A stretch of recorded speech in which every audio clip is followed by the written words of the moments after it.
بنا رکھا ہے۔ یہ قرآن وہ رستہ دکھاتا ہے جو سب سے سیدھا ہے، اور مومنوں کو جو نیک عمل کرتے ہیں بشارت دیتا ہے کہ ان کے لیے اجر عظیم ہے، اور یہ بھی بتاتا ہے کہ جو آخرت پر ایمان نہیں رکھتے ان کے لیے ہم نے دکھ دینے والا عذاب تیار کر رکھا ہے۔ اور انسان جس طرح جلدی سے بھلائی مانگتا ہے اسی طرح برائی مانگتا ہے، اور انسان بڑا جلد باز ہے۔ اور ہم نے دن اور رات کو دو نشانیاں بنایا ہے، سو رات کی نشانی کو تاریک بنایا اور دن کی نشانی کو روشن، تاکہ تم اپنے پروردگار کا فضل یعنی روزی تلاش کرو اور برسوں کا شمار اور حساب جانو۔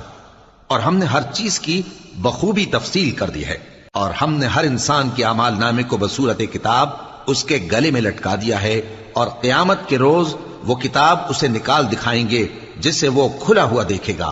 کہا جائے گا کہ اپنی کتاب پڑھ لے، تو آج اپنا آپ ہی حساب کرنے والا کافی ہے۔ جو شخص ہدایت